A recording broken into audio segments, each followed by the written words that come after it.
Assalamualaikum warahmatullahi wabarakatuh. Apa kabar adik-adik semuanya? Kali ini kita bertemu kembali pada perkuliahan teknik laboratorium. Pada kesempatan kali ini, kita akan mengangkat topik mengenai kesehatan dan keselamatan kerja di laboratorium. Seperti adik-adik ketahui bahwa sebelumnya pada pertemuan prinsip dasar kerja di laboratorium, salah satu hal yang perlu kita ketahui agar kita dapat bekerja di laboratorium dengan aman adalah kita harus memahami hal-hal ataupun terkait mengenai kesehatan maupun keselamatan di laboratorium. Sehingga pada pertemuan kali ini kita akan berfokus pada topik kesehatan dan keselamatan kerja di laboratorium. Kembali kita bahas mengenai good laboratory practice, yaitu mengenai aturan-aturan, prosedur-prosedur, dan praktek di laboratorium yang tujuannya adalah untuk menjamin mutu dan intensitas data analitik yang dikeluarkan oleh suatu kegiatan di laboratorium pengujian. Nah, berkaitan dengan aturan-aturan ini, tidak hanya untuk menjamin mutu, tapi juga untuk menjamin keamanan dari para pekerja atau orang-orang yang terlibat di dalam laboratorium. Nah, GLP atau Good Laboratory Practice ini merupakan salah satu sistem manajemen pengelolaan laboratorium yang mencakup aspek teknis dan manajemen secara keseluruhan, baik mengenai organisasinya, kemudian fasilitas tenaga, kemudian metode analisanya, pelaksanaan analisa, kemudian bagaimana kita memonitorinya, kemudian mencatat pelaporan serta kondisi sarana dan prasarana yang ada di laboratorium. Nah, terkait mengenai K3 atau kesehatan dan keselamatan kerja di laboratorium ini, K3 memiliki pengertian itu ilmu pengetahuan dan penerapannya dalam upaya mencegah terjadinya kecelakaan akibat kerja. Nah, menurut pengertian dari WHO, K3 diartikan sebagai upaya yang bertujuan untuk meningkatkan dan memelihara kesehatan fisik, kemudian kesehatan mental, sosial, dan setinggi-tingginya bagi pekerja di semua jenis pekerjaan. Jadi tidak hanya bagaimana keamanan fisik orang yang bekerja pada suatu lingkungan, tapi juga menyangkut kesehatan di bagian mental dan sosialnya. Hal ini bertujuan yaitu untuk mencegah pekerja ini mengalami gangguan kesehatan yang disebabkan oleh kondisi pekerjaannya.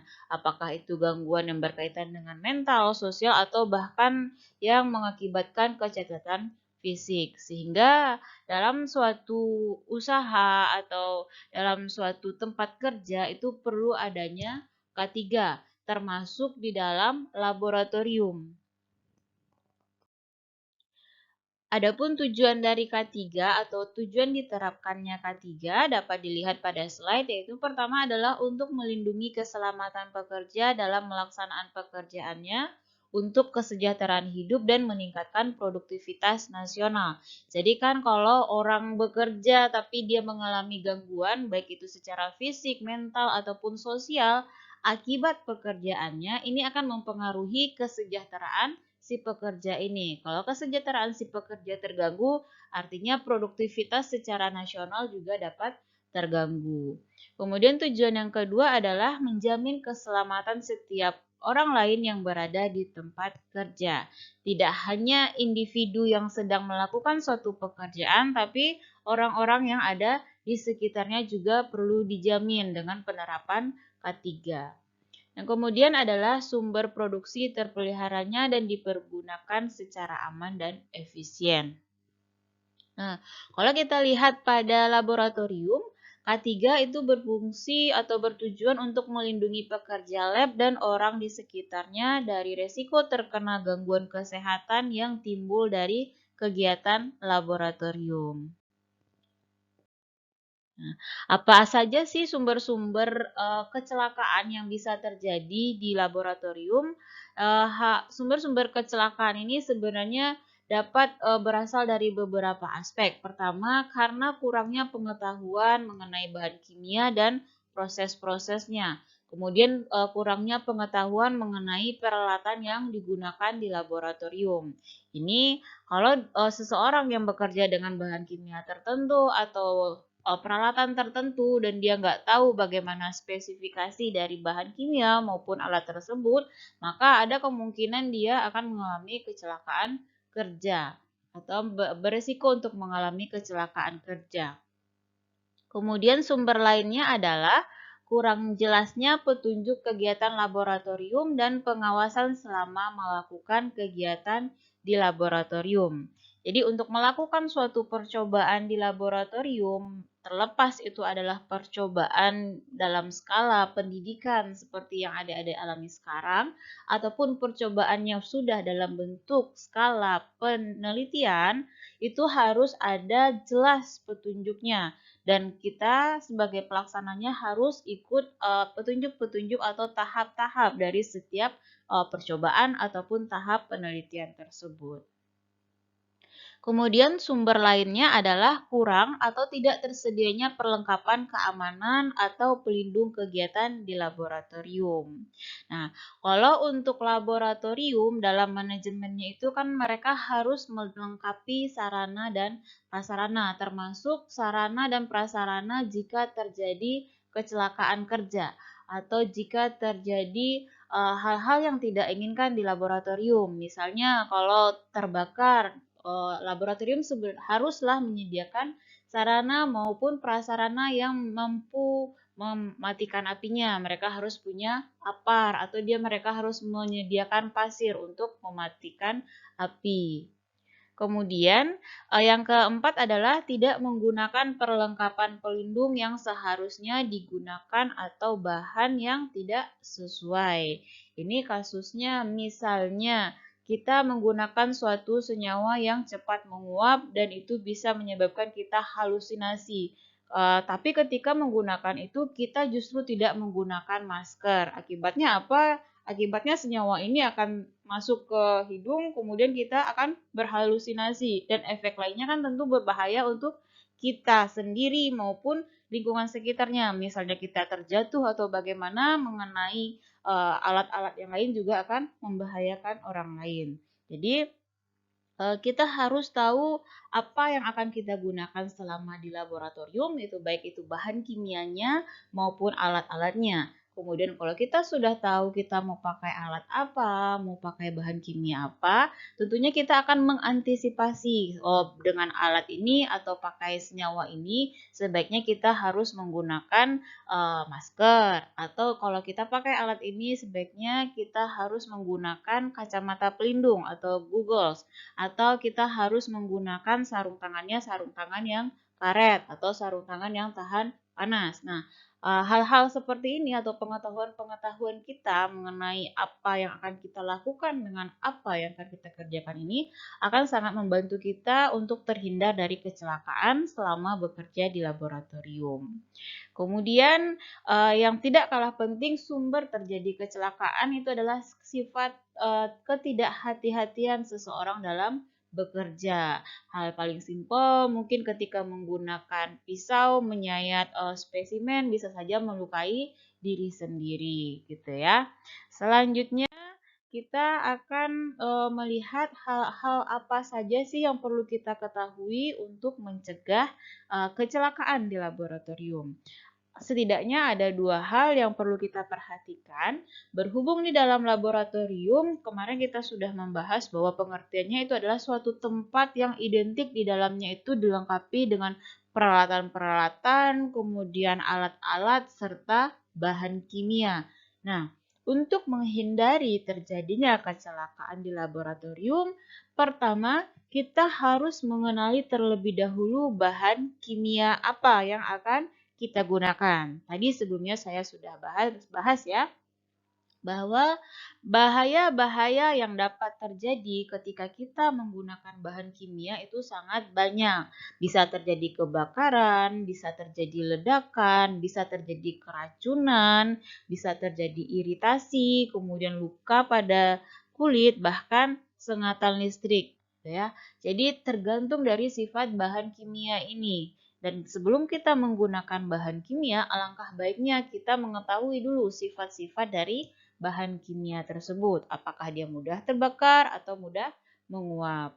Kemudian yang perlu kita ketahui lagi untuk mencegah terjadinya kecelakaan di dalam laboratorium adalah kita harus melakukan tindakan-tindakan pencegahan kecelakaan kerja. Namun hal yang paling penting untuk mencegah kecelakaan kerja tentu saja adalah sifat hati-hati, teliti, dan tidak ceroboh dalam bekerja. Kemudian untuk mencegah lagi, untuk mengantisipasi terjadinya kecelakaan di tempat kerja, bisa kita melakukan penyediaan alat dan bahan yang mudah dicapai. Misalnya bahannya ini menyebabkan korosif kalau mengenai bahan-bahan logam, atau dia bersifat asam kuat atau basa kuat yang bisa mengiritasi kulit. Jangan meletakkannya terlalu tinggi. Kalau dia diletakkan terlalu tinggi, dia akan beresiko nanti ketika kita mengambilnya jatuh, tumpah ke badan atau ke kulit kita. Akhirnya terjadilah yang namanya kecelakaan kerja. Jadi posisikanlah alat maupun bahan yang akan digunakan itu dengan proporsi yang pas bagi penggunanya.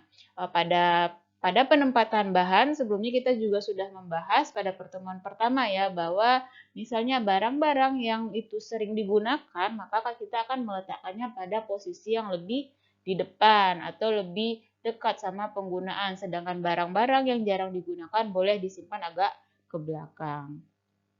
Kemudian untuk mencegah terjadi kecelakaan kerja, ada baiknya kita juga menyediakan kotak P3K untuk berjaga-jaga manakala terjadi kecelakaan kerja. Kemudian upaya pencegahan lainnya adalah upaya untuk mengantisipasinya ya, lebih tepatnya di sini yaitu kita bisa menyediakan ember berisi pasir, apar, ataupun selimut tahan api. Ini berfungsi untuk mengantisipasi jika terjadi kecelakaan berupa kebakaran. Kemudian untuk mencegah kecelakaan kerja lainnya, efek dari kecelakaan kerja yang lebih fatal itu kita sebenarnya kalau dalam laboratorium, ketika kita bekerja, kita tidak boleh mengunci pintu laboratorium yang sedang kita pakai. Alasannya kenapa? Karena kalau kita mengunci pintu laboratorium, kemudian tiba-tiba terjadi kecelakaan pada diri kita hanya sendiri, misalnya tiba-tiba pingsan, atau tiba-tiba terbakar, sedangkan pintu ruangan yang kita gunakan untuk bekerja ini terkunci.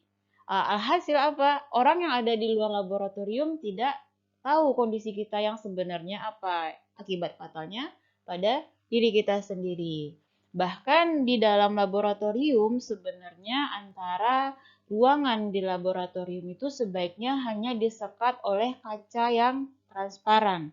Sehingga antara satu ruangan dengan ruangan berikutnya aktivitasnya dapat terlihat oleh rekan kerja yang ada di ruangan sebelahnya. Kalau terjadi kecelakaan, maka akan dapat diberikan bantuan secepatnya. Kemudian yang perlu kita lakukan lagi adalah untuk mencegah kecelakaan bekerja di laboratorium, itu dapat kita lakukan penyimpanan bahan yang mudah terbakar di tempat khusus. Jadi tidak bisa disimpan di sembarangan tempat, apalagi di tempat tertentu yang mungkin memunculkan api. Nah, bahannya sudah mudah terbakar, kemudian ada yang nyulutnya, yaitu apinya. Maka resiko kebakarannya makin besar kalau posisinya seperti itu gitu ya. Jadi sebaiknya dipisah, ada tempat khusus yang agak berjauhan dari sumber api. Kemudian untuk bahan-bahan yang bersifat racun, dia harus disimpan di lemari yang terkunci. Tidak semua orang dapat mengakses lemari tersebut. Hanya orang-orang tertentu, itu pun atas izin laboran ya, baru bisa mengambil bahan tertentu. Kenapa perlu dikunci? Ceritanya begini, ketika dia tidak dikunci, tentunya kalau kita melakukan pengambilan bahan, kalau orangnya ceroboh atau tidak hati-hati, ada kemungkinan dia mengambil bahan, misalnya bahan X yang bersifat racun. itu kalau tidak dikunci lemarinya. Tapi ketika kita pisahkan ke lemari yang terkunci, itu pasti awareness-nya atau kehati-hatiannya akan resiko akan lebih meningkat. Oh, berarti ketika ngambil barang nih di lemari yang berkunci, artinya semua yang ada di dalam situ adalah yang bersifat racun. Jadi harus berhati-hati. Kemudian yang paling penting lagi adalah adanya pelatihan cara mengatasi kebakaran perlu dilakukan secara periodik. Kita ketahui bahwa di laboratorium kita akan sangat sering menggunakan setidaknya perlengkapan atau peralatan itu rata-rata adalah peralatan yang disuplai energinya menggunakan listrik. Maka resiko korsleting itu sangat mungkin terjadi. Kemudian ketika di laboratorium kita juga akan sering melakukan proses pembakaran meskipun dalam skala kecil, dan tapi kalau ada orang yang tidak teliti, maka api kecil ini akan menjadi besar dan menimbulkan bencana. Jadi perlu dilakukan pelatihan baik tenaga yang bekerja di laboratorium itu untuk menangani ketika terjadi kebakaran. Kemudian adanya saklar pusat untuk listrik. Jadi kalau terjadi kebakaran ataupun korsleting listrik yang menimbulkan kebakaran, maka saklarnya langsung dimatikan. Jadi aliran arus ke ruangan-ruangan yang lainnya akan mati ketika kita hanya menekan saklar pusatnya gitu. Jadi resiko untuk mengalami ruangan di sebelah atau di sekelilingnya mengalami kerusakan akan lebih ringan. Kemudian kita akan membahas mengenai 4 prinsip dasar keamanan bekerja di laboratorium. Jadi ini adalah hal-hal yang dapat kita lakukan yang menjadi prinsip bagi kita sebagai pengguna laboratorium agar keamanan bekerja di laboratorium dapat terjaga. Yang pertama adalah kita perlu membuat perencanaan atau rencana kerja ketika kita akan menggunakan laboratorium. Misalnya, ketika kamu mau melakukan praktikum X dari mata kuliah apa gitu ya, misalnya mata kuliah A, biasanya kan diberi penuntun praktikum. Nah, di penuntun praktikum pasti dijelaskan tahap demi tahap pekerjaan yang akan dilakukan. Kemudian di dalam penuntun juga akan dijelaskan kalian akan menggunakan bahan A, B, C, D, kemudian akan menggunakan alat A, B, C, D. Nah, dengan adanya kita membuat perencanaan, kita akan mengidentifikasi bahan apa yang kita pakai, alat apa yang akan kita pakai. Dengan kita ketahui bahan apa dan alat apa, tentunya kita juga akan mengetahui, oh, alat ini atau bahan ini nanti kalau kita tidak hati-hati atau misalnya terkena kulit, resikonya adalah seperti ini. Gitu. Atau alat ini dia harus begini, pemasangannya harus begini. Jika tidak, bisa saja dia menimbulkan api atau apa gitu. Dengan kita melakukan perencanaan, hal-hal seperti ini dapat kita cegah ya. Kemudian yang kedua adalah meminimalisasi paparan dari bahan kimia. Ketika kita sudah membuat rencana kerja, kita sudah tahu risiko penggunaan bahan kimia maupun alatnya. Ketika kita melakukan pekerjaan, kita harus meminimalisasi paparan terhadap bahan kimia. Anggap semua bahan kimia yang kita gunakan selama bekerja di laboratorium itu sifatnya toksik, sifatnya berbahaya, dan itu perlu kita hindari kontak secara langsung dengan bahan kimia tersebut. Bila perlu, kita akan melengkapi perlindungan itu dengan menggunakan sarung tangan. Kemudian jangan meremehkan resiko. Jadi tadi prinsipnya anggap semua bahan kimia yang ada di dalam laboratorium itu bersifat toksik atau nanti akan membahayakan kita.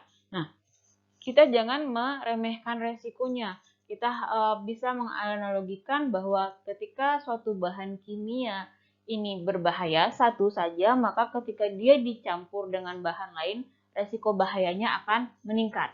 Ya, tidak mungkin akan berkurang gitu. Jadi kita harus berhati-hati. Kemudian kalau kita bekerja dengan zat yang baru dan belum diketahui toksisitasnya atau kemampuan dia menyebabkan keracunan pada makhluk hidup, maka anggaplah itu beracun. Jadi jangan sampai terpapar secara langsung dengan zat tersebut. Kemudian yang tak kalah penting lain, yaitu 4 prinsip dasarnya, yaitu adalah bersiap terhadap kecelakaan. Kita harus bisa mengantisipasi terhadap kecelakaan-kecelakaan yang mungkin terjadi. Tadi pada saat awal kan kita sudah merencanakan ya pekerjaannya mau apa, sudah tahu alat dan bahannya, tahu resikonya kalau pakai alatnya apa, bahannya apa, resikonya ini. Nah, tentunya kita juga bersiap, misalnya resikonya X berarti penanganannya begini. Jadi kita sudah siap. Jadi kalaupun terjadi sesuatu yang tidak diinginkan, maka kita akan lebih cepat untuk menanggulanginya sehingga efeknya itu tidak terlalu besar terhadap diri kita maupun orang-orang yang ada di sekitar kita bekerja. Nah, bagaimana sih praktik aman bekerja di dalam laboratorium? Kurang lebih praktik aman ini kurang lebih sama dengan apa yang telah saya sampaikan pada pertemuan sebelumnya, yaitu mengenai prinsip dasar bekerja di laboratorium. Pertama, tidak boleh makan, minum, ataupun merokok di dalam laboratorium. Alasannya kenapa? Mungkin sebelumnya kita juga sudah membahas ya, kalau dalam makanan dan minuman bisa saja yang ada di laboratorium itu kan dia sifatnya racun. Nanti kalau tercampur dengan makanan kita keracunan. Di sisi lain, yang namanya makanan dan minuman itu datangnya dari luar lingkungan laboratorium. Dia bisa saja membawa kontaminan sehingga mengkontaminasi bahan-bahan praktikum kita atau bahan-bahan yang akan kita gunakan untuk penelitian. Kemudian kalau kita makan dan minum di laboratorium, identik biasanya sampahnya juga akan dibuang di sekitar laboratorium. Jadinya apa? Ini akan beresiko datangnya misalnya tikus yang nantinya juga menimbulkan masalah kontaminasi yang lebih besar. Kemudian untuk merokok ya di samping dari segi attitude-nya tidak pantas ya. Nah, untuk rokok pun dia menggunakan api artinya itu akan memicu kebakarannya lebih tinggi jika ada orang yang merokok di laboratorium. Yang kedua adalah hindari mencium secara langsung suatu bahan kimia. Jadi tadi ingat prinsipnya adalah segala bahan kimia itu kita anggap dia itu adalah toksik atau beracun. Jadi hindari paparan. Salah satu paparannya itu kan bisa masuk melalui saluran pernafasan atau hidung. Jika kita terpaksa harus mencium hasil suatu reaksi kimia, itu kita tidak boleh secara langsung, tapi kita bisa mengibas-ngibas udara yang ada di sekitar. Misalnya kita reaksikan suatu zat di dalam tabung reaksi, kemudian kita ingin melihat bagaimana misalnya aromanya kan ya, kita bisa mengibas-ngibaskan tangan sehingga beberapa aromanya itu bisa masuk ke dalam hidung. Jangan menghirup secara langsung, apalagi dekat dengan sumbernya tadi atau dekat dengan tabung reaksinya ini. Kemudian yang ketiga, praktik amannya adalah menggunakan jas lab, sarung tangan, masker, dan perlengkapan pengaman lainnya. Untuk hal ini saya rasa saya sudah mengulang ya, pertemuan 1, 2 saya sudah mengulang-ulang bahwa setiap masuki lab itu harus menggunakan jas lab. Jika perlu pakai sarung tangan, masker, ataupun goggles itu tergantung hari itu akan melakukan praktikum seperti apa atau penelitian seperti apa yang akan kita kerjakan. Kemudian barang-barang pribadi seperti jaket, topi, payung, tas itu harus disimpan dan ditempatkan di lemari khusus. Itu adalah bagaimana seharusnya. Namun mungkin di dalam kondisi laboratorium kita, karena kita tidak memiliki lemari khusus, maka barang-barang pribadi seperti ini untuk saat ini hanya akan disimpan jauh dari tempat kita bekerja, bukan di atas meja kerja kita, sehingga tidak mengganggu aktivitas pekerjaan ataupun praktikumnya. Kan kalau barang terlalu banyak di atas meja kerja, sedangkan di meja kerjanya itu isinya bahan-bahan kimia, pertama resiko bahan kimianya jatuh, kedua atau bahan kimianya yang merusak barang-barang pribadi kita. Itulah kenapa sebaiknya tas dan segala macam itu ditaruh di bawah meja atau di area-area lain yang tidak akan bersinggungan dengan bahan-bahan kimia yang kita gunakan di laboratorium. Praktik aman kelima yaitu membersihkan meja kerja dari benda apapun yang tidak diperlukan, termasuk bahan kimia dan peralatan di laboratorium.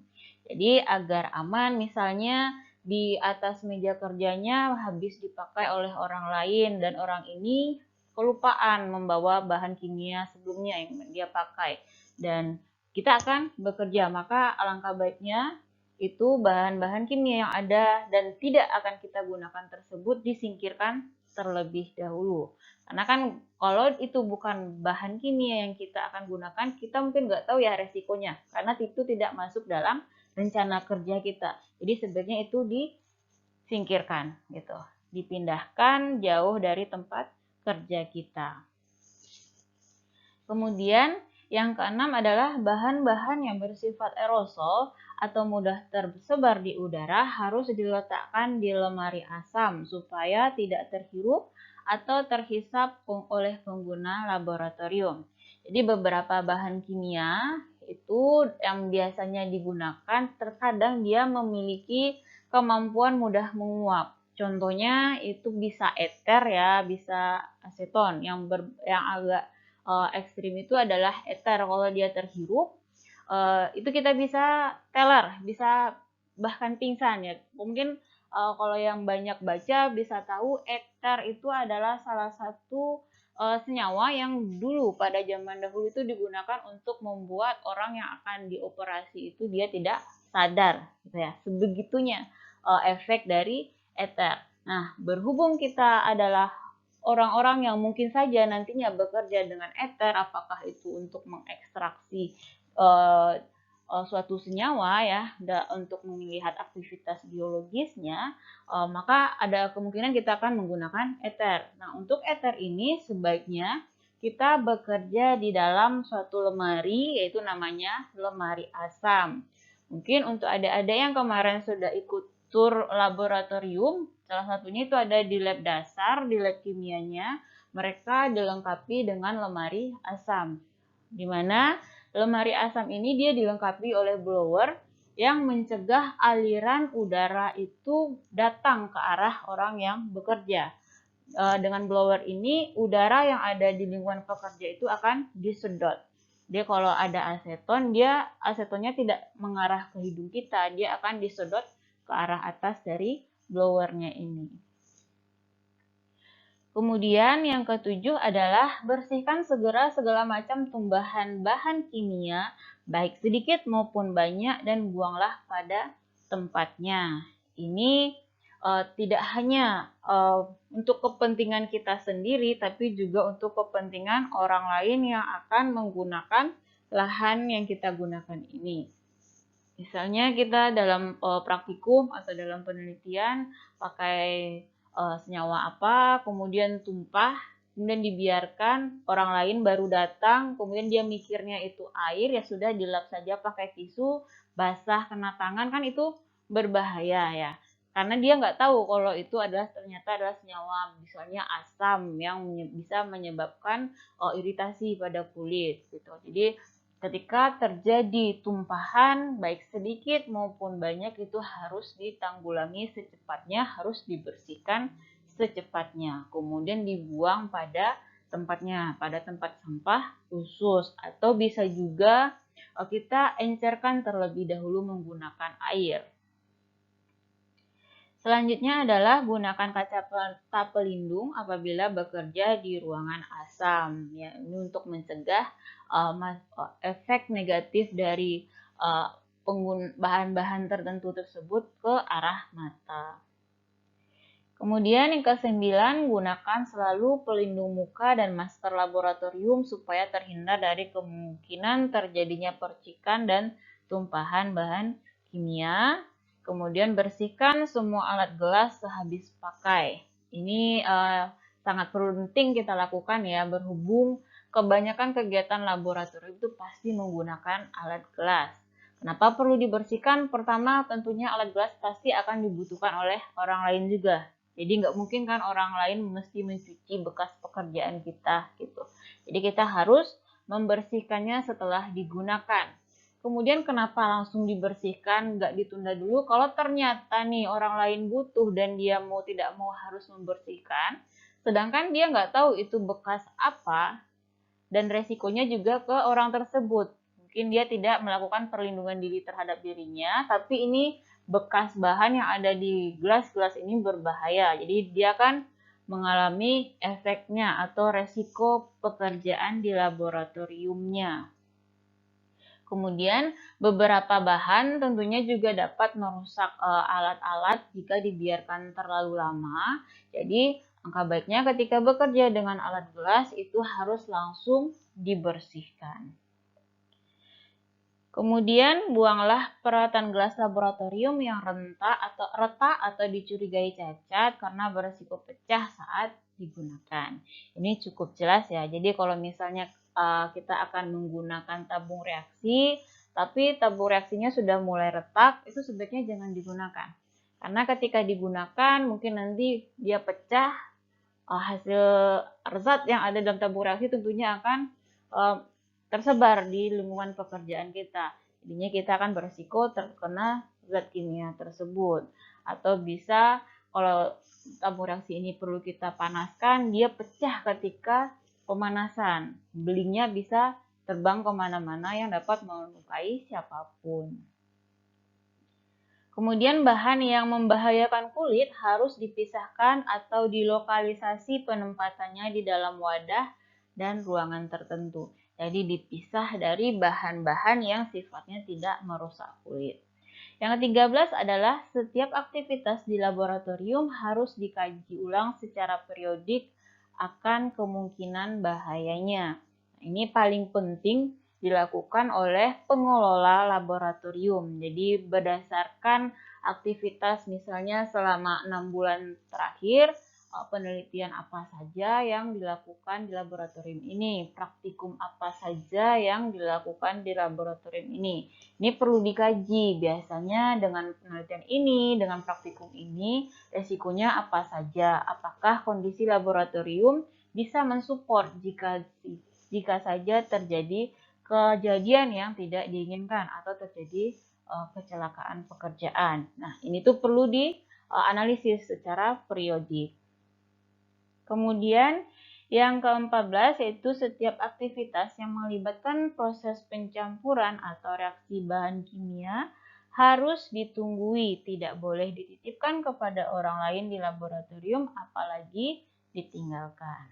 Ini sebelumnya juga sudah saya tekankan ya dalam prinsip dasar bekerja laboratorium, kalau lagi bekerja mengerjakan sesuatu jangan tinggalkan karena kita nggak tahu apa yang akan terjadi terhadap apa yang sedang kita kerjakan ini, bisa merugikan orang yang ada di sekitar tersebut, bisa juga merugikan satu labnya. Jadi harus ditunggui, kita harus memantau sendiri apa yang terjadi pada reaksi yang sedang kita kerjakan.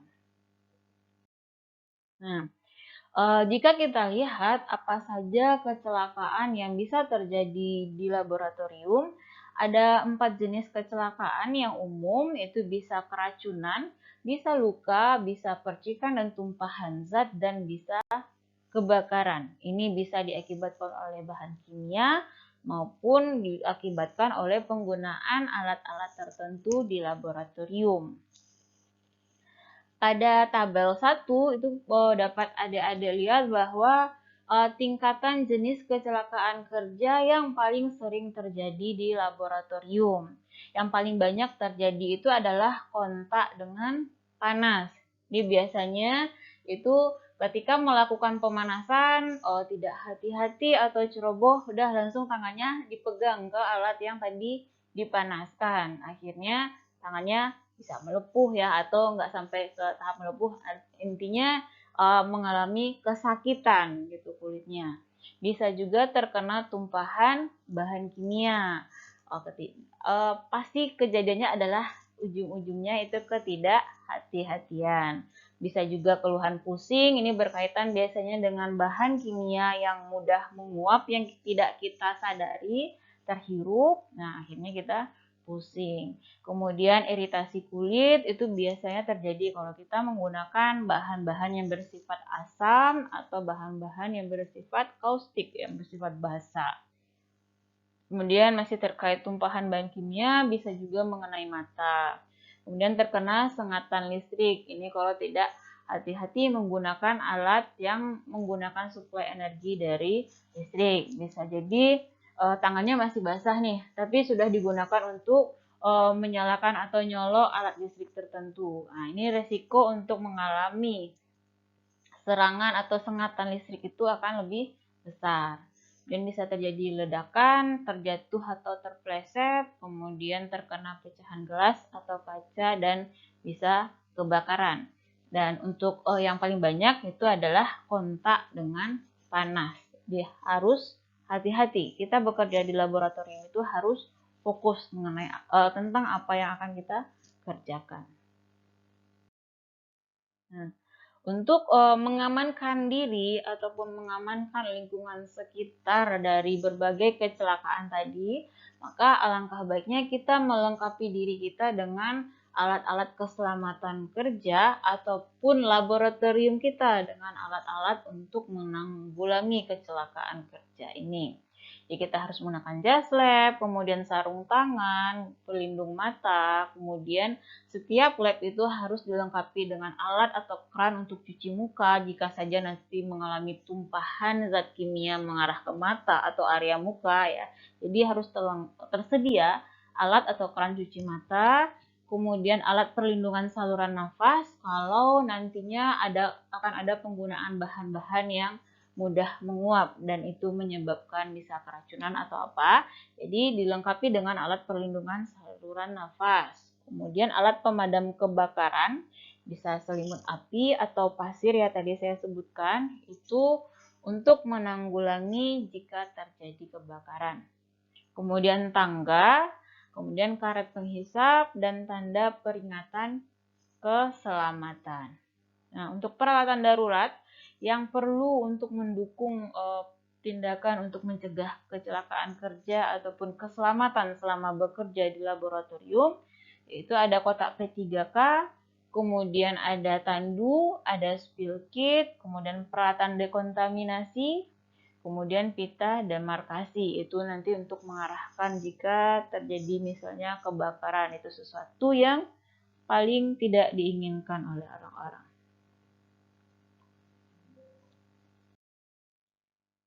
Nah, terkait mengenai kecelakaan-kecelakaan yang ada di laboratorium tadi yang telah kita sebutkan di depan, jadi sekarang saya akan membahas satu persatu mengenai kecelakaan yang terjadi di laboratorium beserta hal yang perlu dilakukan saat terjadi kecelakaan. Yang pertama adalah kecelakaannya berupa keracunan. Keracunan dapat terjadi dengan masuknya suatu senyawa bisa melalui mulut, bisa tertelan, misalnya ada yang nekat memipet tapi menggunakan mulut gitu, atau tangannya terkena bahan tertentu tapi sampai masuk ke mulut, bisa juga kan itu menyebabkan keracunan. Kemudian bisa juga melalui paru, ini biasanya untuk bahan-bahan yang lebih mudah menguap, itu terhirup secara tidak sengaja, atau bisa juga melalui kulit. Ya, kulitnya pasti terkena tumpahan suatu bahan yang bersifat racun. Itu adalah rute-rute yang memungkinkan masuknya racun atau bahan-bahan kimia bersifat racun ke dalam tubuh yang menyebabkan kecelakaan kerja, dihitung sebagai kecelakaan kerja di laboratorium. Nah, bagaimana proses penanganannya? Proses penanganannya ada dua, yaitu jika dia tidak sadar dan jika dia sadar. Jika dia tidak sadar, maka lakukan resusitasi, yaitu kemudian jika tidak berhasil, maka sesegera mungkin Lakukan pemanggilan pada petugas pemadam kebakaran dan bila ada udara atau gas yang tercemar untuk diatasi oleh petugas pemadam kebakaran ini. Kemudian cari juga pertolongan medis untuk dapat menanggulangi kondisi tidak sadar ini dengan di dalam tubuhnya lagi ada racun. Kemudian yang kedua yaitu bila dia dalam keadaan sadar, tanyakan korban apa yang terjadi, kemudian jenis racun dan tangani sesuai jenis racun yang masuk ke dalam tubuhnya ini. Nah, kalau bahan kimia beracunnya ini tidak diketahui apa, kita tidak boleh memaksakan orang ini untuk muntah. Kenapa? Karena ada resiko bahan yang masuk misalnya masuknya ke dalam saluran pencernaan ya. Ada resiko bahan itu adalah bahan yang bersifat pengiritasi saluran. Jadi kalau kita paksakan keluar lagi, tentunya dia akan mengiritasi saluran pencernaan mulai dari mulut sampai ke lambung gitu. Jadi kita kalau nggak tahu itu bahannya apa, jangan dipaksa orangnya untuk memuntahkan, tapi segeralah cari pertolongan medis. Nanti petugas medis lah yang akan melakukan tindakan mengenai apa yang sebaiknya dilakukan jika terjadi keracunan zat seperti itu. Kemudian kalau racunnya bersifat korosif, itu bisa contohnya minyak tanah, kemudian bubuk atau cairan pembersih lantai, bensin, dan lain sebagainya. Sama halnya jangan dibuat korban muntah, jadi khawatirnya nanti akan mengiritasi dan bahaya juga jika sampai masuk ke paru.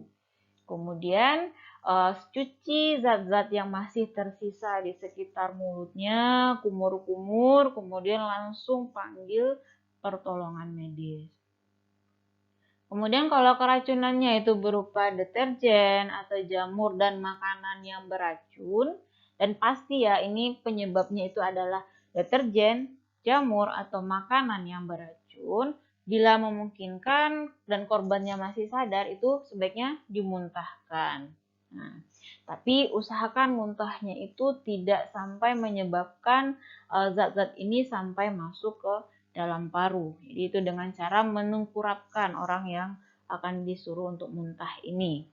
Kemudian encerkan racun dengan memberi korban banyak minum air putih atau larutan penyelamat seperti susu dan larutan putih telur. Susu, larutan putih telur itu nanti dia akan menjerap senyawa-senyawa beracun ini yang nanti akan dibuang ya melalui saluran pembuangan. Yang ketiga itu kita jangan memberi minum pada korban yang setengah sadar.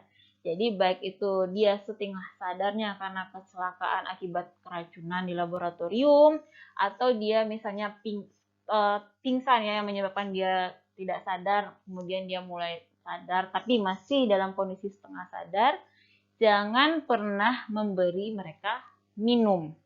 Kenapa? Karena orang yang setengah sadar, sistem refleks saluran pernafasannya itu masih belum kembali normal.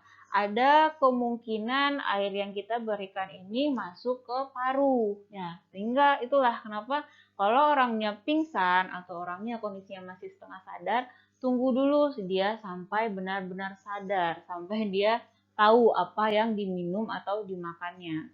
Itu agar terhindar masuknya cairan ke dalam paru. Kemudian kalau keracunan sianida, ya segeralah cari bantuan medis karena sianida ini toksisitasnya sangat tinggi. Nah, mungkin ada yang mendengarkan ya berita ada kasus kopi sianida nih, cepat sekali efeknya. Itulah kenapa segera cari bantuan medis jika yang menyebabkan keracunan itu adalah sianida. Gejalanya apa? Biasanya lidahnya pahit, kemudian rasa terbakar, rasa terceking di mulut dan hidung korban. Keracunan berikutnya adalah keracunan berupa gas beracun. Itu pertama kita angkat korban dulu ke area jauh dari sumber racun ini. Kita bawa korban ke tempat dengan udara yang segar, kemudian buka semua pintu dan jendela yang ada baik di sumber racun maupun jika sumber racunnya itu dalam ruangan yang banyak aktivitas lainnya, jendelanya mesti dibuka dengan harapan racunnya ini akan encer gitu ya, tingkat racun yang ada di udara ini akan lebih encer. Kemudian bila terjadi henti nafas, perlu kita lakukan resusitasi jantung, paru, kemudian panggil pertolongan medis. Kita perlu lakukan bantuan untuk meningkatkan pernafasannya gitu ya, diresusitasi namanya.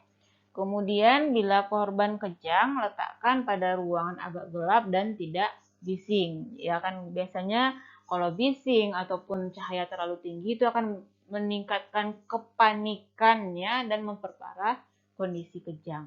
Jadi tempatkanlah korban di ruangan yang agak gelap dan tidak bising agar mereka sedikit calm atau lebih tenang.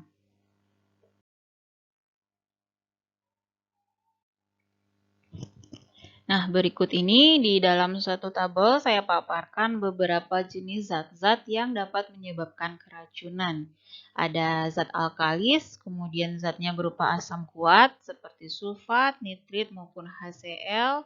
Kemudian ada tadi zat-zat yang bersifat korosif ya, bisa minyak tanah, bensin, naftal, dan cairan pembakar.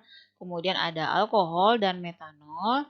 Intinya untuk yang nomor 1, 2, dan 3, karena sifatnya dapat merusak saluran pencernaan, maka kita tidak boleh memicu atau menyuruh orang yang tadi keracunan ini untuk muntah. Kita perlu dapat melakukan pertolongan pertama dengan memberinya antidot atau anti racun. Untuk keracunan yang disebabkan oleh zat alkalis berupa basa atau kaustik seperti amonia, soda pembersih, dan larutan kapur, kita dapat memberikan larutan anti racun itu berupa larutan jeruk asam atau juga diikuti dengan larutan putih telur 3-4. Kemudian bisa diberi minyak tumbuhan seperti minyak zaitun atau minyak goreng atau mentega atau 1 hingga 2 gelas susu. Ini dia akan menyerap zat-zat racun tersebut. Kemudian kalau keracunannya berupa zat asam kuat seperti asam sulfat, asam nitrit maupun asam klorida atau HCl, kita dapat memberi pertolongan dengan cara memberi secangkir susu atau larutan 2 teh soda kue. 2 sendok teh soda kue ya maksudnya, kemudian ditambah dengan larutan putih telur atau minyak sayur 1/4 gelas. Kemudian untuk keracunan minyak tanah, bensin atau nafta atau cairan pembakar, itu dapat memberi setengah cangkir minyak mineral, kemudian bisa juga memberi stimulan berupa kopi pekat atau teh, kemudian selimuti korban agar tetap hangat untuk mencegah terjadi shock. Untuk keracunan akibat misalnya tertelan alkohol atau metanol atau spiritus, itu kita sebaiknya memicu atau menyuruh korban untuk memuntahkan apa yang sudah tertelan ini. Kemudian setelah dimuntahkan, kita dapat beri anti racun berupa larutan hangat soda kue dan larutan 1 sendok teh soda kue dalam susu. Nah, kecelakaan kedua yang juga sering terjadi di laboratorium yaitu adalah luka. Luka ini dapat disebabkan oleh beberapa faktor, bisa luka akibat panas, kemudian bisa lukanya diakibatkan oleh bahan kimia, dari listrik atau radiasi. Nah, untuk panas bisa panasnya akibat api, uap panas atau cairan panas ya. Uap panas ini biasanya untuk kita yang lagi bekerja sama autoklav ya, autoklavnya belum turun suhunya tiba-tiba sudah dibuka. Nah, ini uapnya sangat panas sekali. Jadi ini akan menimbulkan resiko nanti kita mengalami luka pada kulit. Kemudian bahan kimia berupa asam kuat dan basa kuat itu akan menyebabkan luka pada kulit. Kulit bisa melepuh ya, kayak kalau kita misalnya kena 1 tetes saja itu asam sulfat ya, itu bisa menyebabkan celana ataupun rok kalian itu bisa bolong. Segitunya kuatnya asam sulfat. Apalagi yang dikenainya itu adalah kulit. kain saja bisa bolong, apalagi kulit yang lebih lembut. Tuh. Kemudian listrik dan radiasi. Radiasi ini kalau misalnya nanti kita menggunakan sinar UV, biasanya itu pada penelitian ataupun praktikum biologi molekuler terkadang kita bisa menggunakan UV transluminator ya. Itu kan UV. Kalau terlalu lama di depan sana atau terpapar radiasi ini bisa juga menyebabkan luka pada kulit, bisa merah-merah kulitnya gitu. Atau UV di LAF atau laminar airflow itu kan ada UV-nya tuh. Jadi pastikan ketika akan menggunakan LAF tombol UV-nya itu sudah dimatikan. Kalau enggak kita akan luka atau mengalami iritasi kulit akibat radiasi UV-nya. Nah, untuk luka sendiri yang berkaitan dengan panas itu berbeda tingkat panasnya, tingkat kerusakannya juga akan berbeda. Ya kalau suhunya masih di bawah 43,8 derajat Celcius, biasanya kulit tidak sampai rusak, tapi ya mengalami gangguan lah ya kulitnya karena 43,8 derajat Celcius. Kemudian pada suhu 43,8 hingga 50,5 derajat Celcius, kerusakan kulit mulai berarti, tapi kalau sudah di atas 50,5 derajat Celcius, maka dia bisa merusak seluruh bagian kulit. Nah, untuk mencegah terjadinya ataupun mengatasi kecelakaan di laboratorium berupa luka ini, kita perlu melakukan penilaian terhadap luka yang terjadi. Jadi luka itu dibagi menjadi 3 derajat, yaitu derajat 1, 2, dan 3. Kalau dia derajat 1, artinya dia hanya mengenai lapisan luar epidermis, kemudian kulitnya menjadi merah dan sedikit edem atau bengkak dan nyeri. Kemudian untuk derajat 2 itu mengenai lapisan epidermis dan sebagian lapisan dermis. Kemudian lepuh, edem ya, bengkak berair dan sangat nyeri.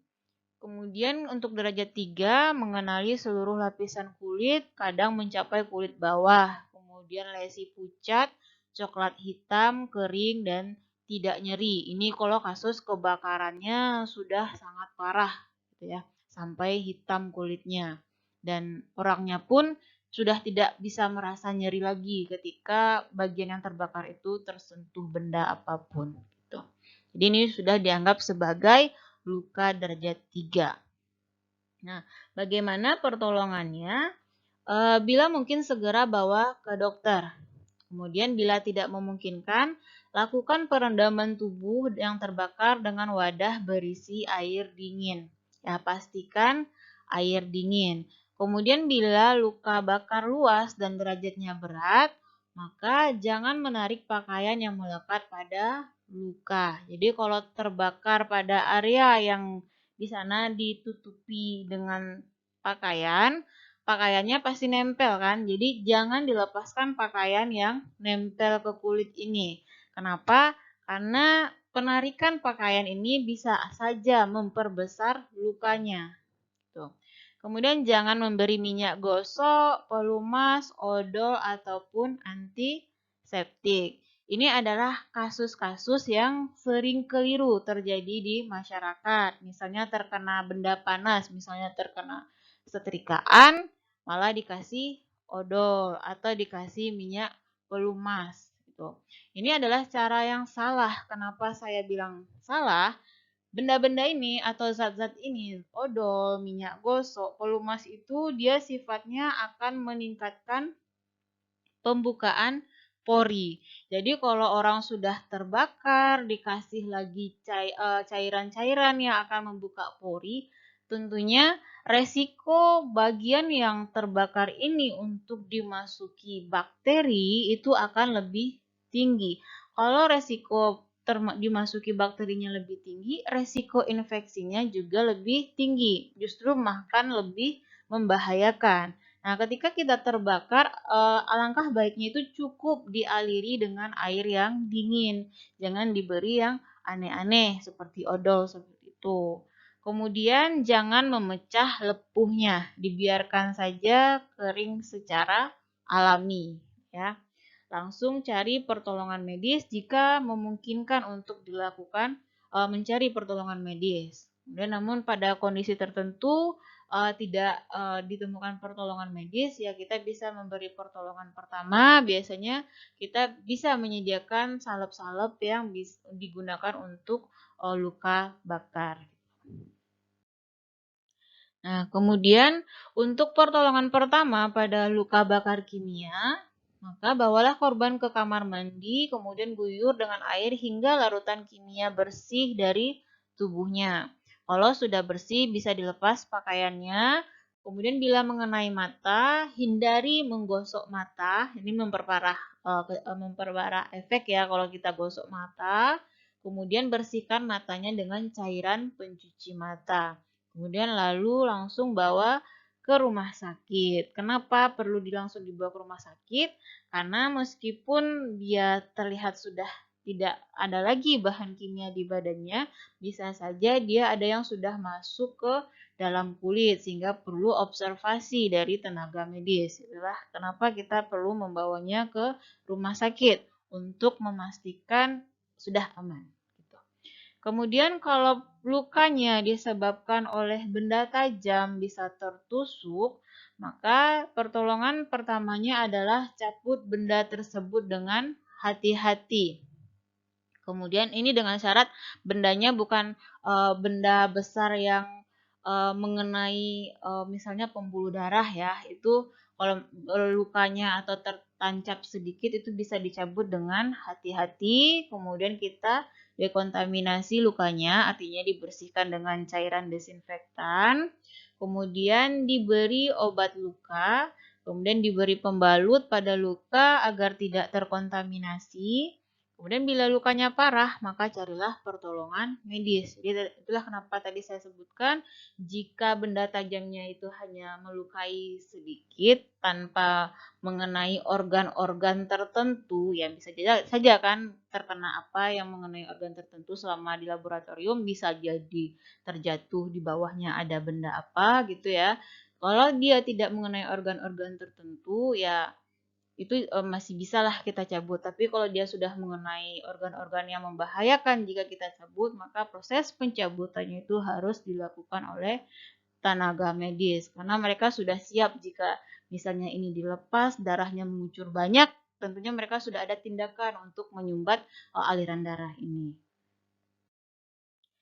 Kemudian bentuk kecelakaan lainnya yaitu percikan dan tumpahan bahan kimia. Nah, percikan tumpahan bahan kimia ini yang perlu kita lakukan saat terjadi kecelakaan adalah kita jangan panik. Ya, kalau panik itu biasanya justru makin memperparah kondisi. Ya. Kemudian bersihkan bagian yang mengalami kontak langsung tadi, bisa dengan mengalirkan air. Kemudian bila terkena kulit, jangan digaruk agar tidak tersebar. Bawa ke tempat yang cukup oksigen. Kemudian jika yang dia terkena asam, maka kita kasih atau counter dengan yang lawan dari asam, yaitu basa. Kita bisa memberikan natrium karbonat 1%. Tapi sebaliknya jika bahan kimia yang kenanya itu berupa basa, maka kita kasih asam, bisa kasih asam borat 1%. Kemudian hubungi tenaga medis. Kemudian kalau kecelakaannya kena tumpahan bahan kimia, yang pasti tadi ya jangan panik. Kemudian lakukan evakuasi area yang terkontaminasi. Jadi semua yang ada di sekitaran area yang mengalami tumpahan bahan kimia ini harus kita pindahkan orang-orangnya, harus kita evakuasi. Kemudian baru kita lakukan dekontaminasi mata dan kulit orang yang terkena, kalau ada yang terkena. Kemudian laporkan kepada petugas laboratorium. Kemudian identifikasi tumpahannya ini apa, sehingga kita bisa melakukan tindakan terhadap tumpahannya ini, perlu diberi apa. Kemudian evakuasi semua orang yang tidak terlibat jika tumpahan mengandung zat berbahaya. Sediakan pakaian pelindung bagi individu yang terlibat dalam proses pembersihan. Nah, kecelakaan lainnya yang paling mungkin juga terjadi di laboratorium yaitu kebakaran. Nah, bisa dari listrik, bisa juga dari api yang digunakan selama aktivitas di laboratorium. Nah, untuk menghadapi hal tersebut, laboratorium harus harus punya prosedur tertulis mengenai cara-cara penanggulangan kebakaran beserta tindakan yang perlu dihadapi ketika terjadi kebakaran. Jadi setiap laboratorium itu dia harus punya peta evakuasinya, kemudian harus jelas jalur-jalur keluarnya jika terjadi kebakaran, jadi ada arah evakuasinya. Kemudian laboratorium harus menyimpan nomor-nomor penting yang bisa dihubungi jika terjadi keadaan darurat. Nah, apabila terjadi kebakaran di laboratorium, jika kebakarannya itu kecil, maka tindakan pertama yang perlu kita lakukan adalah bilang pada orang yang ada di sekitar kita agar ikut membantu memadamkan kebakarannya. Kemudian peralatan keamanan kerja perlu diperiksa, dicoba secara periodik untuk meyakinkan bahwa alat tersebut bekerja sesuai fungsinya. Jadi misalnya di laboratoriumnya sudah dilengkapi dengan APAR ya, alat untuk pemadam kebakaran itu harus diperiksa secara periodik. Jangan sampai tidak diperiksa dan tiba-tiba terjadi kebakaran ternyata alatnya sudah tidak berfungsi. Ini efeknya sangat fatal.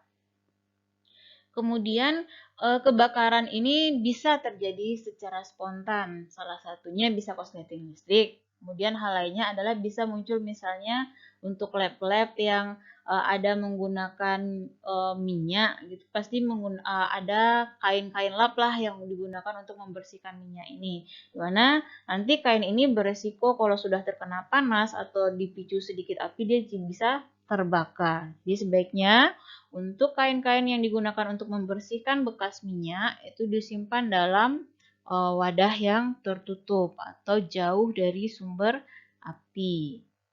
Kemudian beberapa bahan kimia perlu diperhatikan bahwa ada bahan-bahan kimia yang bisa menyebabkan kebakaran atau mudah terbakar. Contohnya itu ada amonium nitrat.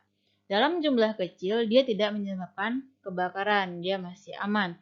Namun kalau dia dalam jumlah besar dia bisa menyebabkan ledakan.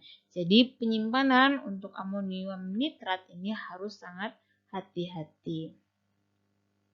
Kemudian jika apinya kecil, itu dapat ditanggulangi dengan cara menutup area yang terbakar oleh api ini dengan selimut yang basah atau karung goni yang basah gitu. Tapi kalau zat-zat yang menyebabkan kebakarannya ini adalah zat-zat yang tidak bercampur dengan air seperti benzen, bensin, minyak tanah dan sebagainya, maka pemadamannya itu dapat dilakukan dengan cara menimbunnya dengan pasir kering.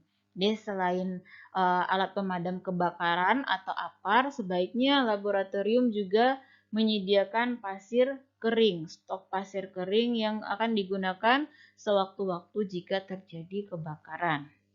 Kemudian jika cara ini tidak berhasil, sudah dikasih selimut ataupun karung basah tidak mati, atau untuk yang penyebabnya bukan zat yang bisa bercampur dengan air sudah diberi pasir juga masih hidup apinya, maka kita bisa menyemprotnya dengan APAR ya. Ada tetrahedron fire extinguisher yang nantinya akan membantu proses pemadaman kebakaran.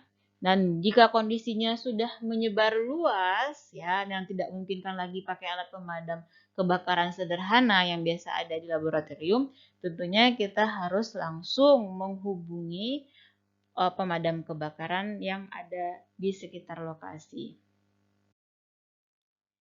Kemudian kita akan lanjut ke penanganan bahan kimia. Jadi kalau dari awal kita sudah membahas bahwa salah satu penyebab terjadinya kecelakaan itu adalah bahan kimia atau ketidaktahuan seseorang yang menggunakan laboratorium mengenai bahan kimia yang akan digunakannya.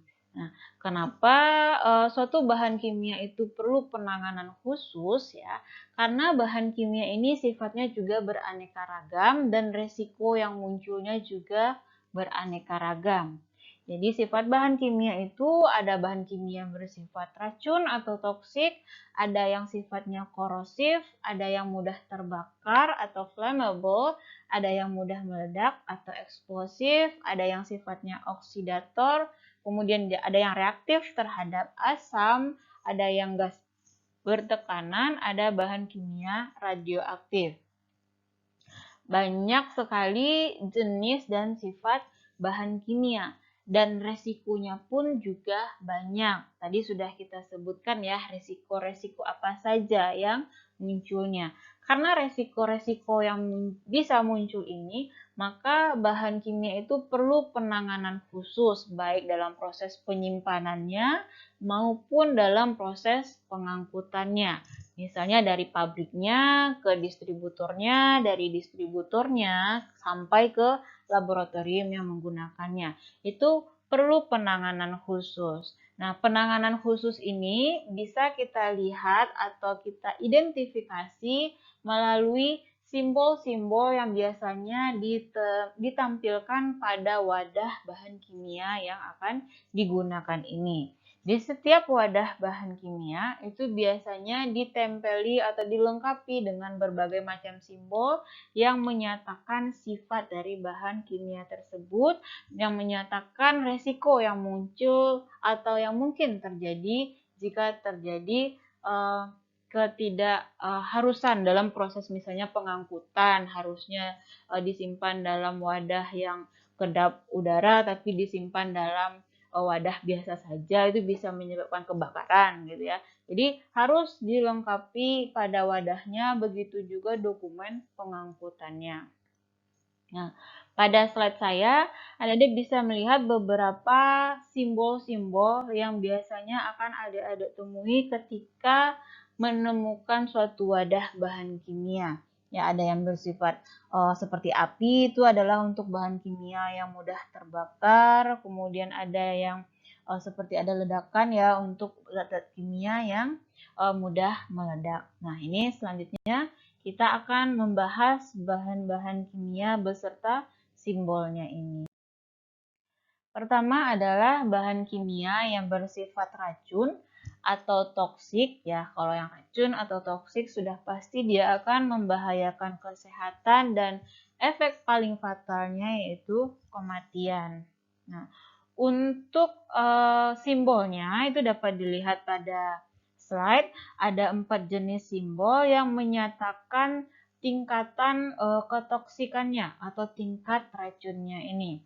Yang paling sering muncul itu adalah gambar tengkorak dengan tanda silang X ya.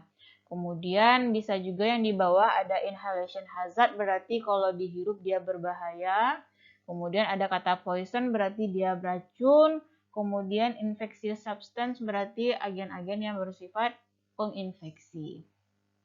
Nah, kemampuan suatu senyawa bersifat toksik atau beracun itu dihitung berdasarkan nilai LD50-nya atau nilai lethal dosis 50, yaitu suatu konsentrasi yang menyebabkan kematian pada 50% hewan uji. Semakin kecil konsentrasi yang menyebabkan 50% hewan ujinya mati, itu artinya zat ini semakin toksik. Tapi kebalikannya, semakin besar konsentrasinya yang menyebabkan kematian pada 50% hewan uji, dia toksisitasnya makin rendah. Nah, untuk tingkatan beracunnya ini, suatu zat dibagi ke dalam beberapa kelompok. Ada racun super, itu jika konsentrasi kurang dari 5 mg per kilogram berat badan, itu menyebabkan orang keracunan. Contohnya itu nikotin. Kemudian ada kelompok yang amat sangat beracun jika pada dosis 5 hingga 50 mg menimbulkan keracunan. Contohnya timbal arsenat. Kemudian amat beracun 50 hingga 500 mg per kilogram berat badan. Contohnya hidroquinon. Kemudian yang keempat itu beracun sedang 0,5 hingga 5 gram per kilogram berat badan. Contohnya isopropanol. Sedikit beracun itu 5 hingga 15 gram per kilogram berat badan. itu asam askorbat dan tidak beracun jika nilai LD50-nya lebih besar dari 15 gram per kilogram berat badan. Contohnya itu propilen glikol. Nah, contoh zat-zat kimia yang beracun itu bisa dilihat ya, ada logam, contohnya ada timbal, raksa, arsen. Kemudian untuk bahan pelarut ada etanol, kloroforum, benzen. Kemudian gas beracun bisa karbon monoksida, asam sianida, kemudian H2S. Kemudian ada yang bersifat karsinogenik, ya, yang bisa menyebabkan kanker. Itu ada benzen, ada asbes. Kemudian ada pestisida, ada organoklorin, kemudian organofosfat. Itu dia racun. Jadi ketika menggunakan zat-zat ini berhati-hatilah. Ya, terutama ya kalau di lab biologi mungkin akan sering bersinggungan dengan etanol. Ingat ini masih ada sifat toksiknya. Jadi berhati-hatilah, jangan sembarangan menggunakan etanol, apalagi etanolnya itu etanol murni. Untuk cautionnya atau hati-hati itu adalah jangan ditelan dan dihirup, hindari kontak langsung dengan kulit. Kemudian yang kedua adalah bahan kimia yang sifatnya korosif, yaitu bahan kimia yang dapat menyebabkan kerusakan bila kontak dengan jaringan tubuh, bisa kulit, mata, atau saluran pernafasan. Nah, kerusakannya ini bisa berupa luka, kemudian bisa peradangan, bisa iritasi dan sensitasi atau jaringan menjadi amat peka pada bahan kimia. Contohnya asam sulfat, asam asetat, dan asam klorida. Jadi asam-asam itu rata-rata dia sifatnya korosif. Jadi hati-hati sekali jangan sampai terkena kulit. Kemudian karena dia sifatnya asam, dia korosif, dia menyebabkan karat nanti pada logam. Jadi jauhkan dari benda-benda logam. Untuk lambang dari zat kimia yang bersifat korosif ini dapat dilihat ya pada slide itu ada tabung reaksi, ada cairan yang mengenai kulit atau tangan, di situ digambarkan seperti itu, atau berupa logam. Jadi itu dua hal itu yang perlu dihindari agar tidak terkena zat ini. Kemudian biasanya juga dilengkapi oleh tanda seru ini, simbol tanda seru yang menyatakan kita harus berhati-hati jika kita menggunakan bahan kimia ini. Kemudian bahan kimia yang ketiga adalah bahan kimia yang mudah terbakar atau istilahnya flammable. Untuk flammable ini identik simbol untuk kita berhati-hati atau dalam penanganannya ataupun dalam pengemasannya itu dilengkapi dengan simbol yang ada gambar apinya gitu. Nah, untuk simbolnya sendiri, untuk gas itu simbolnya dapat dilihat ya, ada angka 2-nya. Kalau yang mudah terbakarnya berupa cairan itu ada tanda 3-nya. Kemudian dalam bentuk padat itu ada garis-garis merahnya. Kemudian yang lainnya ada yang berwarna biru, ada yang berwarna merah putih nih, ada spontaneous combustible. Kemudian sifat untuk bahan yang mudah terbakar ini, dia biasanya adalah bahan-bahan yang mudah menguap atau volatil, kemudian uap cairan dapat terbakar menimbulkan api pada kondisi normal, kemudian uap cairan lebih mudah menimbulkan api daripada cairannya. Kemudian kecepatan penguapannya bervariasi sebanding dengan kenaikan suhu. Sebagian besar uap lebih berat dibandingkan udara sehingga kecenderungan berada di permukaan lantai. Uap cairan yang mudah terbakar mudah berdifusi sehingga seluruh ruangan menjadi berbahaya. Itu kalau misalnya kita punya bahan-bahan kimia yang sifatnya flammable tapi dia tidak kita tutup dengan rapat kemasannya. Artinya uapnya akan menyebar di seluruh ruangan dan resiko kebakarannya akan tinggi. Nah, untuk menghindari terjadinya resiko terbakar, karena dia sudah sifatnya terbakar, tentunya kita harus menghindari dari sumber-sumber api. Jangan disimpan di, misalnya lokasinya di dekat kita akan melakukan pemanasan apa, gitu. Itu akan sangat berbahaya. Contohnya adalah minyak terpentin untuk senyawa yang mudah terbakar ini. Kemudian yang perlu kita perhatikan untuk bahan kimia yang mudah terbakar ini, bahannya tidak boleh dipanaskan secara langsung ya, karena dia sifatnya saja tanpa ada kondisi normal saja sudah mudah terbakar. Tentunya kalau kita membakar atau memanaskan itu namanya cari kerja ya. Jadi jangan sampai dipanaskan secara langsung ataupun menyimpannya pada permukaan yang panas. Gunakan penangas air atau penangas uap dengan gelas kimia diisi maksimal setengahnya. Jadi kita cukup memanaskannya dengan penangas saja, bisa penangas air atau penangas uap. Jangan langsung ke apinya atau sumber panasnya. Kemudian untuk proses penyimpanannya, simpanlah di dalam ruangan yang ventilasinya baik. Jangan simpan di dalam ruangan yang tidak ada jendelanya atau ventilasinya tidak baik. Kenapa? Kalau ternyata nanti penanganan berupa misalnya kita menutupnya tidak rapat, kemudian uapnya menyebar. Kalau ventilasinya baik, maka kerapatan atau konsentrasi dari zat ini tentunya akan langsung diencerkan oleh udara yang keluar masuk melalui ventilasi. Tapi kalau ventilasinya tidak baik, arti ruangannya pengap, maka ruangan itu akan terkonsentrasi zat tersebut. Kemudian nanti ketika pengguna, misalnya peneliti atau laboran memasuk ke ruangan tersebut dan ada pemicu apinya, maka akan terjadi kebakaran. Kemudian sediakan dalam jumlah minimum. Karena resikonya tadi ya, resikonya sangat besar, maka di dalam lab itu sebaiknya disediakan dalam jumlah minimum saja.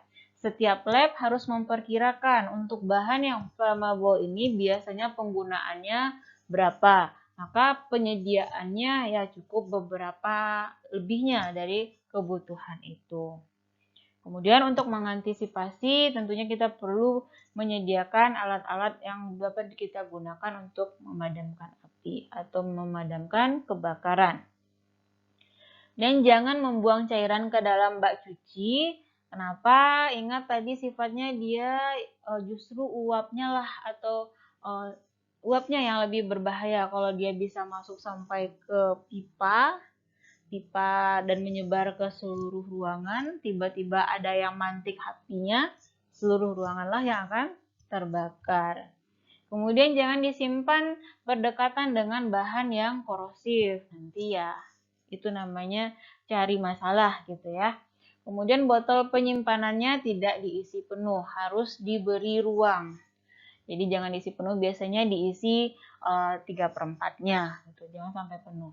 Kemudian bahan padatan mudah terbakar disimpan di tempat yang sejuk, hindari lokasi yang panas. Untuk contoh-contohnya sendiri dapat dibaca ya pada slide, saya memberi contoh itu bahan-bahan bersifat cair maupun padat yang sifatnya flammable, dan untuk penyimpanan penanggulangannya perlu kehati-hatian.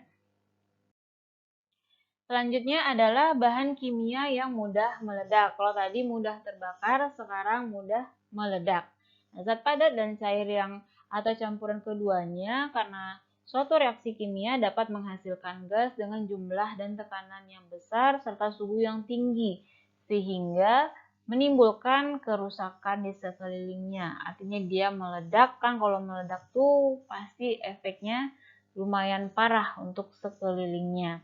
Contoh zat-zat yang mudah terbakar, mudah meledak ini yaitu ada peroksida, ada asam perklorat, kemudian ada TNT, ada nitrogliserin. Nah, kalau TNT ini kan udah terkenal ya, itu adalah salah satu bahan yang digunakan untuk peledak. Nah, untuk logonya sendiri atau simbolnya sendiri dapat dilihat ya pada slide, itu identik dengan gambar ledakan.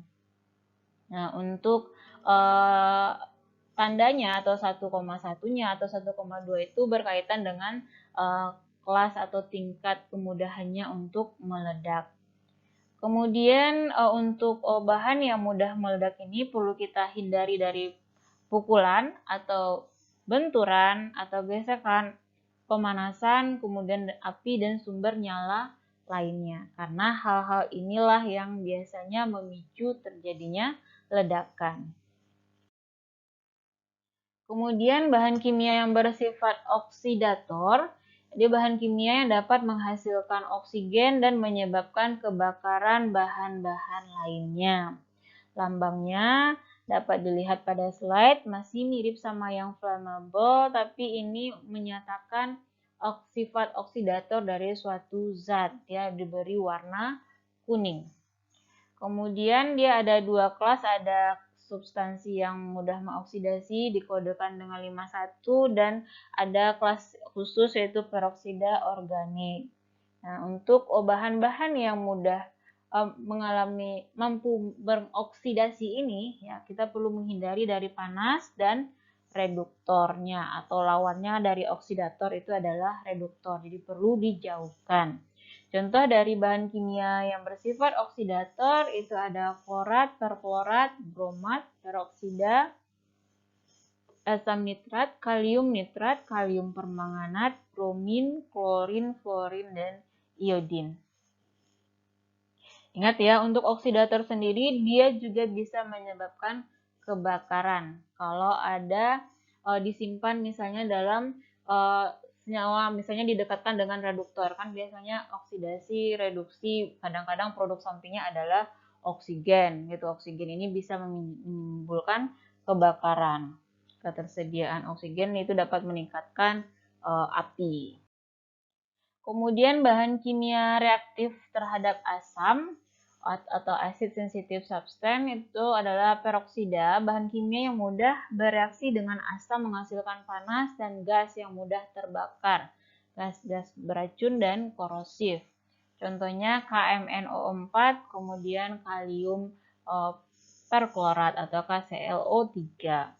Yang keenam yaitu gas bertekanan atau compressed gas. Dia disimpan di bawah tekanan, baik gas yang ditekan maupun gas cair dan gas yang dilarutkan dalam pelarut di bawah tekanan. Itu termasuk bahan kimia dalam kelompok gas bertekanan. Bahayanya apa? Bahayanya adalah tekanan tinggi dan efek yang mungkin bersifat racun, asfiksasi, korosif, dan mudah terbakar. Contohnya itu asetilen, amonia, etilen oksida, kemudian hidrogen, nitrogen, dan klor. Nah, untuk gambarnya itu atau simbolnya itu seperti tabung silinder yang menyatakan ini adalah gas yang disimpan dari bawah tekanan. Untuk bahan kimia lainnya adalah bahan kimia radioaktif. Ini memancarkan sinar radioaktif dengan aktivitas jenis 0,02 mikrokuis per gram. Kemudian contohnya itu dari uranium, ya uranium 235, uranium 236, kemudian ada radium, karbon, kobalt, polonium, fosforus, dan iodin. Nah, bahaya radioaktif mungkin sudah sama-sama tahu ya, rata-rata kalau radioaktif itu berkaitan dengan munculnya penyakit kanker pada orang yang terpapar. Nah, ini adalah contoh pengemasan dari salah satu bahan kimia. Jadi untuk bahan kimia, penampilan logo mengenai sifat dari zat itu sangat wajib, ya, agar nanti orang yang menanganinya tahu gitu. Misalnya dari pabrik mengirim bahan X, terus diberi logo dia flammable atau mudah meledak. Maka ketika nanti dari pabrik kemudian perlu diangkut, maka orang yang mengangkutnya dia akan mengkondisikan, oh karena dia mudah meledak atau mudah terbakar, berarti dia harus memastikan misalnya kondisi di kendaraannya itu tetap sejuk. Kemudian terhindar dari sumber-sumber api. Misalnya jangan sampai ada orang yang menyalakan api di sekitaran zat yang dibawanya ini. Sudah sampai ke distributor pun dia juga bisa tahu dengan adanya logo ini, oh ini bahannya flammable atau dia bersifat eksplosif. Maka dia juga akan mengkondisikan tempat penyimpanannya. Begitu juga bagi kita yang ada di laboratorium. Ini kalau kita sebagai laborannya dan juga pengguna laboratorium harus mengidentifikasi bahan apa saja yang ada di laboratorium kita. Jangan sampai salah menempatkan gitu. Misalnya kalau kita membahas yang flammable tadi, terus diletakkan di dekat hot plate atau diletakkan di dekat kompor gas gitu ya. Jadi kan itu namanya kita cari perkara atau nyari masalah sendiri. Sudah tahu itu bahan mudah terbakar terus dikasih api. Nah, di samping dilengkapi dengan simbol-simbol ini, pada kemasan suatu wadah bahan kimia biasanya ditampilkan juga hazard statement-nya atau pernyataan mengenai bahaya dari senyawa kimia ini. Itu contohnya kalau ini itu adalah etanol, dia punya LD50-nya itu 6.200 mg per kilogram berat badan atau 6,2 gram per kilogram berat badan. Itu toksiknya sudah toksik rendah gitu, bukan yang sangat super toksik. Nah, kemudian hazard statement-nya apa? Dia dikatakan bahwa cairan dan uap amat mudah menyala, jadi artinya dia flammable. Dilengkapi di sini ya ada logo flammable, kemudian ada logo atau simbol tanda seru, menyatakan kita harus berhati-hati, kemudian dapat menyebabkan iritasi pada mata yang serius. Kemudian precaution-nya apa? Pernyataan untuk kita agar berhati-hati, jauhkan dari panas, api terbuka, kemudian permukaan yang panas. Artinya dia harus disimpan dalam ruangan yang sejuk. Kemudian pastikan dalam ruangan tersebut tidak ada orang yang merokok ataupun ketika pengangkutan pun jangan sampai tenaga drivernya ataupun yang membantu proses pengangkutannya itu tidak ada yang merokok. Kemudian jaga wadah agar tertutup rapat. Kemudian karena dia bisa menguap ya, kalau etanol itu dia bisa menguap dan bisa memicu terjadinya kebakaran juga. Kemudian ikat wadah dengan peralatan penerima, jadi perlu ditutup rapat intinya. Kemudian menggunakan peralatan listrik, ventilasi, dan lampu yang tahan ledakan ketika kita menyimpan di suatu ruangan. Kemudian gunakan hanya alat yang tidak memicu percikan api. Jadi ini precaution-nya lebih ke hal-hal yang bisa memicu terjadinya percikan api karena sifat dari etanol ini dia flammable. Kemudian kata signalnya adalah bahaya, sehingga penyimpanannya juga harus berhati-hati. Nah, untuk piktogramnya, kemudian hazard statement-nya, precaution-nya, itu di setiap bahan akan selalu ada pada labelnya, sehingga dalam penyimpanan kita bisa mengantisipasi ini perlu disimpan di mana dan yang ini perlu disimpan di mana. Nah, dalam proses penyimpanan bahan kimia, semua zat kimia harus berlabel jelas dan pemisahan penyusunan zat untuk menghindari bahaya reaktivitasnya. Jadi jangan sampai misalnya kita membeli bahan kimia, kemudian dipindahkan ke wadah yang lebih kecil tapi tidak diberi label. Itu akan sangat membahayakan. Mungkin ada orang yang tidak tahu, dikira hanya isinya air terus dibuang ke wastafel, tapi ternyata itu adalah senyawa yang berbahaya. Itu akan merugikan banyak orang. Jadi meskipun kita memindah ke wadah yang kecil, itu pastikan labelnya ada. Kemudian pada wadah aslinya pun mesti dipastikan labelnya tetap menempel pada wadah tersebut. Kemudian dalam proses penyimpanannya juga harus diperhatikan, contohnya yang oksidator tentunya tidak bisa didekatkan dengan senyawa yang bersifat reduktor. Nanti justru malah memicu terjadi kebakaran. Kemudian tadi yang bersifatnya flammable ataupun eksplosif jangan disimpan di daerah yang ada sumber apinya atau daerah yang kondisinya cukup panas. Jadi dia disimpan di daerah yang sejuk. Dan dalam penyimpanan, kelompokkan bahan kimia yang mudah menguap dan terbakar disimpan dalam ruangan berventilasi yang baik. Tadi tujuannya itu ya untuk mengamankan, jadi kalaupun terjadi kebocoran langsung diencerkan oleh udara kalau ventilasinya baik. Zat pengoksidasi disimpan berjauhan dengan zat yang mudah teroksidasi. Kemudian disimpan juga dalam ruang sejuk dan botol berwarna gelap. Kemudian jangan dekatkan asam dengan logam atau zat bersifat basa, karena asam maupun basa ketemu logam sifatnya korosif. Dia akan menyebabkan logam tersebut berkarat. Di ibaratnya kalau kita punya instrumen ya banyak terdiri dari logam, jangan sampai kita meletakkan bahan kimia kita yang sifatnya asam atau basa dekat alat tersebut. Yang ada alat kita rusak. Kemudian botol berisi zat mudah terbakar disimpan di tempat aman dari cahaya langsung karena nanti akan dapat memicu terjadinya kebakaran. Kemudian pemisahan penyusunan zat untuk menghindari terjadinya kesalahan tadi ya, kesalahan yang muncul akibat reaksi antar dua zat yang tidak seharusnya disimpan berdekatan. Nah, untuk bahan kimia yang beracun, tadi di awal saya sudah menyebutkan ya, kalau untuk bahan kimia beracun sebaiknya disimpan dalam area khusus. Dia diberi peringatan, kemudian untuk lemarinya perlu dikunci. Kemudian hanya orang-orang tertentulah yang bisa mengakses area sana. Misalnya hanya laboran saja yang bisa mengakses ke area yang berisi bahan kimia beracun tersebut. Dan itu pun laborannya harus dilengkapi dengan peralatan yang bisa menghindari terjadinya kecelakaan kerja. Kemudian perhatikan inventaris untuk semua bahan kimia beracun.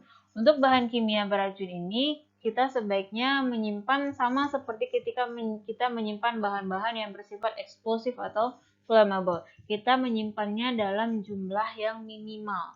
Kita harus mengetahui jumlah penggunaannya berapa, cukup disimpan dalam jumlah sesuai penggunaan tersebut. Kalau perlu dilebihkan ya lebihkan sedikit saja.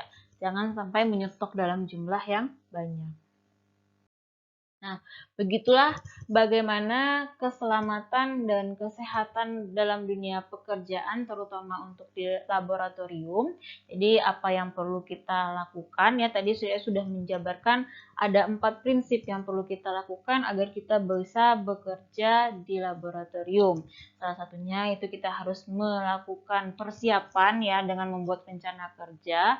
Kemudian kita bisa mengidentifikasi apa bahan-bahan dan alat yang kita gunakan sehingga kita bisa mengetahui resiko apa yang akan muncul. Kemudian kita tidak boleh lengah atau mengabaikan apapun yang bersifat yang kita kerjakan, apapun yang kita lakukan dengan bahan kimia tersebut, anggaplah bahan kimia itu bersifat toksik bagi kita.